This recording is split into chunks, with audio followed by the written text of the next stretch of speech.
तारीख थी 1 मई साल 2026। दीपिका नाम की एक महिला के घर से पड़ोसियों को रोने और चीखने चिल्लाने की आवाज सुनाई देती है। उन्हें लगता है कि शायद दीपिका के पति मनोज या किसी बच्चे की तबीयत खराब हो गई है, इसलिए वो दौड़कर फौरन घर पहुंच जाते हैं। पर अंदर का नजारा तो कुछ और ही था। दीपिका एक कोने में बैठी रो रही थी, जबकि बेड पर मनोज बेसुध हालत में पड़े हुए थे। पड़ोसी उनके पास जाकर जब उन्हें चेक करते हैं तो पता चलता है कि मनोज की सांसें थम चुकी हैं, यानी कि अब वो इस दुनिया में नहीं है। लेकिन किसी को भी समझ में नहीं आ रहा था कि ये सब अचानक कैसे हो गया। वो जब दीपिका से इस बारे में पूछते हैं तो वो कहती है कि मनोज को हार्ट अटैक आया था। पर क्या ये कहानी वैसी ही है जैसी दिख रही है? आइए शुरुआत से सब कुछ बताते हैं।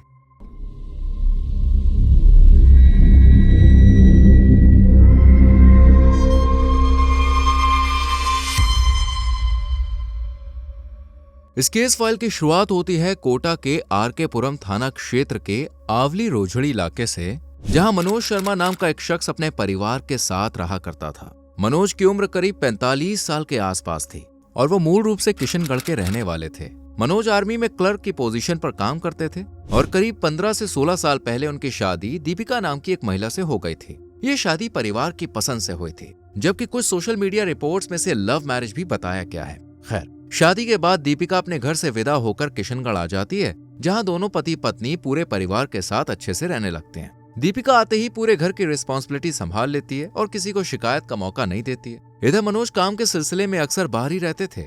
इस दौरान घर की सारी जिम्मेदारी दीपिका के कंधों पर होती थी, जिसे वो बहुत अच्छे से निभा रही थी। इसी तरह वक्त आगे बढ़ता रहता है और दीपिका और मनोज 2 बच्चों के पेरेंट्स बन जाते हैं, जिनमें 14 साल का एक बेटा और 12 साल की एक बेटी है। ये छोटी सी फैमिली अब कंप्लीट हो चुकी थी, किसी चीज की कोई कमी नहीं थी। लेकिन 5 साल पहले मनोज आर्मी से रिटायर्ड हो गए और रिटायर्ड होने के बाद अपने पूरे परिवार को लेकर कोटा आ गए, जहां आरके पुरम थाना क्षेत्र में आवली रोजड़ी इलाके में उन्होंने पहले एक घर बनवा लिया था। पिछले 5 साल से ये पूरी फैमिली इसी घर में रह रही थी। लेकिन कोटा जैसे शहर में केवल पेंशन से घर का गुजारा करना बेहद मुश्किल हो रहा था। अपनी फाइनेंशियल कंडीशन को बेहतर करने और परिवार को अच्छी फैसिलिटीज देने के लिए मनोज ने घर बैठने के बजाय दोबारा नौकरी करने का फैसला किया और सरकारी एग्जाम की तैयारी करने लगे। दरअसल जो लोग सेना से रिटायर होते हैं उन्हें गवर्नमेंट जॉब में कुछ सीटें अलग से मिल जाती हैं, जिसे एक्स सर्विसमैन कोटा कहते हैं। मनोज को भी इसी कोटे का फायदा मिला, जिससे उनके लिए नौकरी पाना थोड़ा इजी हो गया और उन्हें अजमेर बिजली विभाग में क्लर्क की गवर्नमेंट जॉब मिल गई।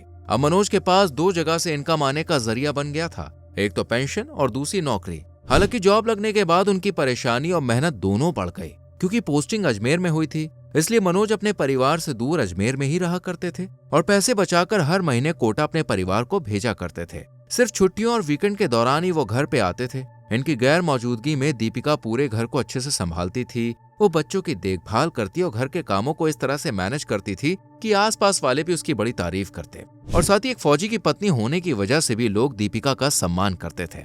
मनोज हर रोज अपने घर फोन करते और दीपिका और दोनों बच्चों का हालचाल पूछा करते। लेकिन 19 अप्रैल को जब मनोज ने अपने परिवार को बताया कि वो कल घर आ रहे हैं, तो हर किसी के चेहरे पर मुस्कान आ गई और दीपिका तो उनके आने की तैयारियों में जुट गई। जिसके बाद अगले दिन मनोज कोटा आ गए और अपने परिवार के साथ अच्छे से रहने लगे।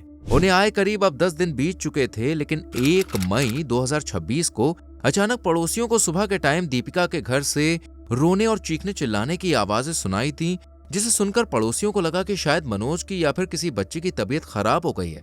इसलिए वो फौरन उसके घर पहुंच गए। अब जब उन्होंने अंदर जाकर देखा तो सीन कुछ और ही था।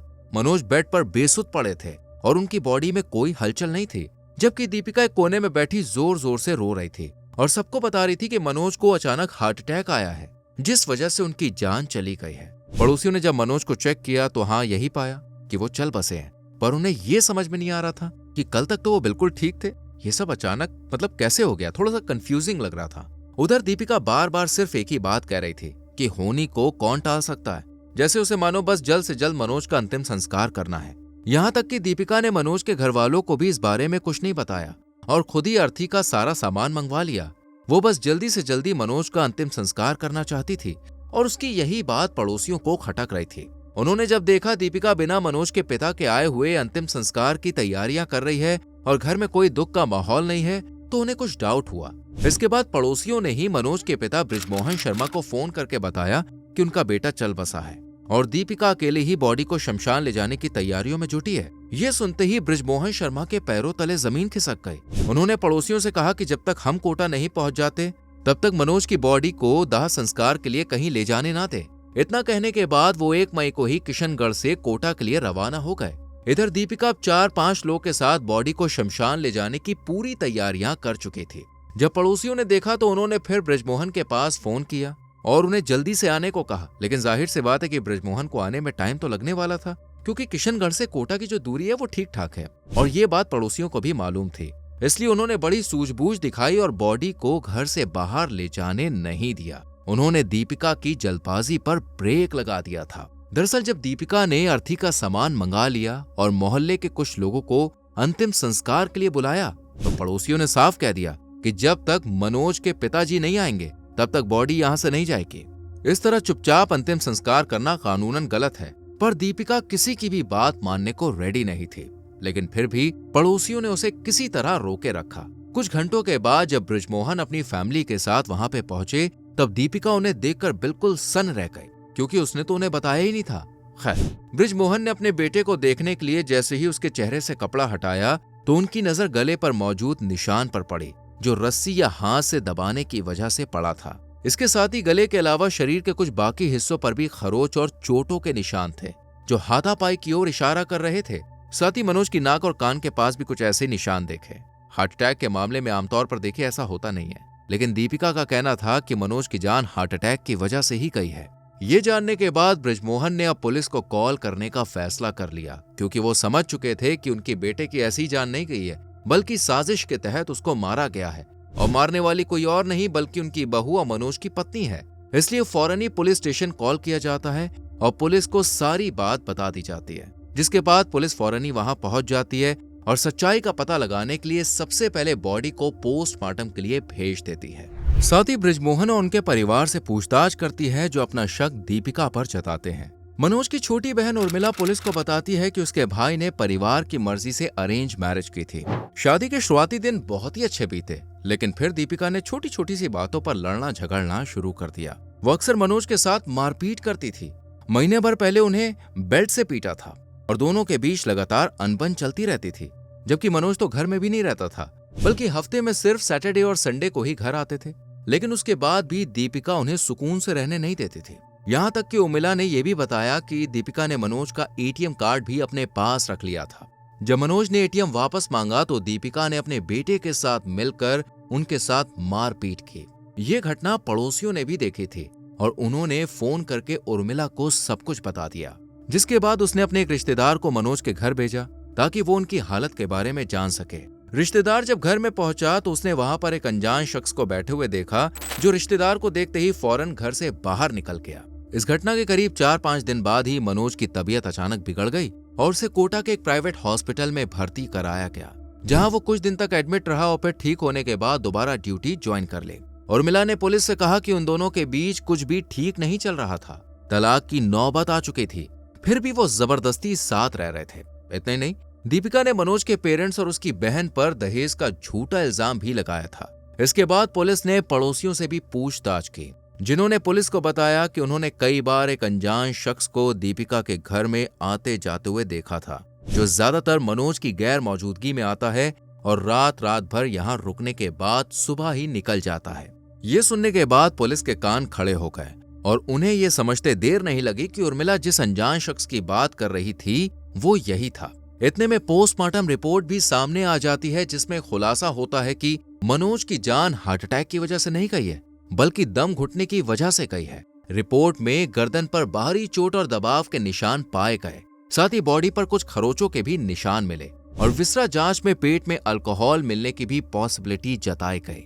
यानी मनोज को मारने से पहले शराब पिलाई गई ताकि वो नशे में आ जाए, अपना होश उसे कम रहे और वो अपना बचाव ना कर सके। लेकिन क्या सच में ये सब दीपिका ने किया था? ये जानने के लिए अब पुलिस उसे हिरासत में ले लेती है और सख्ती से जब पूछताछ करती है तो वो अपना जुर्म कबूल कर लेती है कि हाँ, उसी ने अपने पति को मारा है। लेकिन इस प्लान में वो अकेली नहीं थी, बल्कि उसके साथ देवेश और उसका दोस्त विष्णु भी था। देवेश और विष्णु का नाम सुनने के बाद पुलिस इन दोनों को अरेस्ट कर लेती है और फिर तीनों को सामने बैठाकर मनोज को मारने की वजह पूछती है। तब दीपिका एक ऐसी कहानी सुनाती है जिसे सुनकर हर कोई दंग रह जाता है। दरअसल वो पुलिस को बताती है कि उसका देवेश के साथ 4 साल से अफेयर चल रहा है। देवेश असल में मनोज का दोस्त था, जो दोस्ती के नाते अक्सर घर पर आया जाया करता था।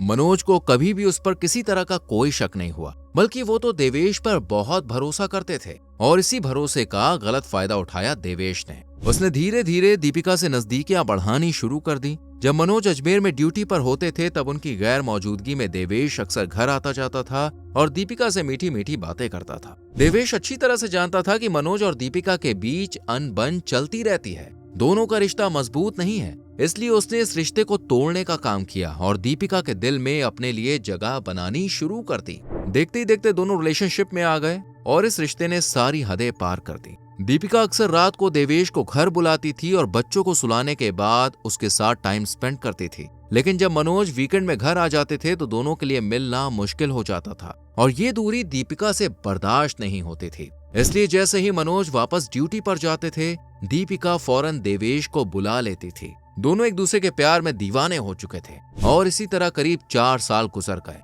पर अब दीपिका देवेश के साथ रहना चाहती थी, इसलिए उसने मनोज को रास्ते से हटाने का फैसला कर लिया। और इस बार जब मनोज आया तो दीपिका ने देवेश को 30 अप्रैल को अपने घर बुलाया। देवेश अपने दोस्त विष्णु को लेकर वहां पहुंच गया, जिसके बाद इन दोनों ने मनोज के साथ बैठकर शराब पी और जब वो बेसुध हो गया तो दीपिका ने अपना दुपट्टा देकर कहा कि इसका काम खत्म कर दो। देवेश ने ऐसा ही किया। उसने दुपट्टे से मनोज की जान ले ली और फिर से हार्ट अटैक दिखाने के लिए तीनों ने उसकी बॉडी को बेड पर लेटा दिया। जिसके बाद देवेश और विष्णु अपने घर लौट गए, जबकि सुबह होते ही दीपिका ने रोना पीटना शुरू कर दिया। उसकी जल्दबाजी ने पड़ोसियों के मन में डाउट पैदा कर दिया। फिलहाल तीनों आरोपी जेल में हैं और आगे की कार्रवाई की जा रही है। देखिए, ये कहानी हमें सिखाती है कि रिश्तों में भरोसा जरूरी है, लेकिन आंख मूंद करके किया गया भरोसा कभी कभी जानलेवा साबित हो सकता है, जो मनोज ने दीपिका और देवेश पर किया। इस केस पर आपका ओपिनियन क्या है, कमेंट सेक्शन में लिख सकते हैं। वीडियो को लाइक और शेयर करें और ऐसी और कहानियों को देखने के लिए चैनल को सब्सक्राइब करके बेल आइकॉन प्रेस करें। मिलते हैं अगली वीडियो में।